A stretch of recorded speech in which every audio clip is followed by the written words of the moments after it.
ভাৰতীয় জনতা পাৰ্টীৰ ৰাষ্ট্ৰীয় সমিতিয়ে গাঁও চলোৱা অভিযানৰ নিৰ্দেশ দিছিল আৰু সেইটোৰ আধাৰত আমি প্ৰতিগৰাকী কাৰ্যকৰ্তাই আমাৰ নিৰ্দিষ্ট একোখনকৈ গাঁও আবণ্টন কৰিছিলে আৰু সেইটোৰ কাৰণে মোৰ চিৰাং জিলাৰ যি হাকাটি গাঁও আবণ্টন কৰিছিল আৰু যোৱাকালি মই বিভিন্ন পৰ্যায়ৰ ব্যক্তিৰ লগত তাত আলাপ আলোচনা কৰিছোঁ। গাঁওবুঢ়াই হওক বা মহিলা সমিতিয়ে হওক বা সমবায় সমিতিয়ে হওক বা শিক্ষক সমাজে হওক বা খেলুৱৈ হওক আৰু সেই গাঁৱৰ যি আভাস লৈছোঁ, পৰিস্থিতিৰ বুজ লৈছোঁ।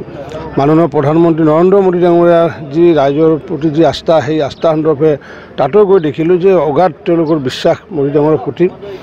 আৰু সেইখিনি কৰাৰ পিছত আমাৰ একোটাকৈ ইনষ্ট্ৰাকশ্যন আছিলে যে আমি একোটাকৈ পদুম ফুল অংকন কৰিব লাগে আৰু আজি সেইকাৰণে পদুম ফুলটো অংকন কৰিছোঁ। আৰু এনেকুৱাকৈ প্ৰতিগৰাকী কাৰ্যকৰ্তা মাননীয় মুখ্যমন্ত্ৰী ডক্টৰ হিমন্ত বিশ্ব শৰ্মা ডাঙৰীয়া হওক, মাননীয় কেন্দ্ৰীয় মন্ত্ৰী সৰ্বানন্দ সোণোৱাল ডাঙৰীয়া হওক, প্ৰতিগৰাকী বিভিন্ন গাঁৱত গৈ এনেকুৱাকৈ পদুম ফুল এটা অংকন কৰিছে আৰু এইটো গাঁও চলোৱা অভিযানৰ এটা অংশ।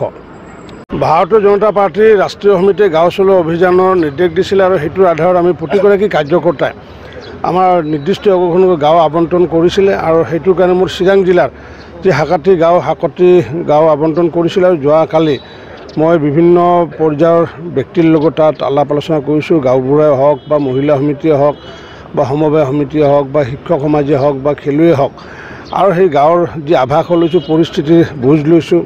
মাননীয় প্ৰধানমন্ত্ৰী নৰেন্দ্ৰ মোদী ডাঙৰীয়াৰ যি ৰাইজৰ প্ৰতি যি আস্থা, সেই আস্থা সন্দৰ্ভে তাতো গৈ দেখিলোঁ যে অগাধ তেওঁলোকৰ বিশ্বাস মোদী ডাঙৰীয়াৰ প্ৰতি। আৰু সেইখিনি কৰাৰ পিছত আমাৰ একোটাকৈ ইনষ্ট্ৰাকশ্যন আছিলে যে আমি একোটাকৈ পদুম ফুল অংকন কৰিব লাগে আৰু আজি সেইকাৰণে পদুম ফুলটো অংকন কৰিছোঁ। আৰু এনেকুৱাকৈ প্ৰতিগৰাকী কাৰ্যকৰ্তা মাননীয় মুখ্যমন্ত্ৰী ডক্টৰ হিমন্ত বিশ্ব শৰ্মা ডাঙৰীয়া হওক, মাননীয় কেন্দ্ৰীয় মন্ত্ৰী সৰ্বানন্দ সোণোৱাল ডাঙৰীয়া হওক, প্ৰতিগৰাকী বিভিন্ন গাঁৱত গৈ এনেকুৱাকৈ পদুম ফুল এটা অংকন কৰিছে আৰু এইটো গাঁও চলোৱা অভিযানৰ এটা অংশ।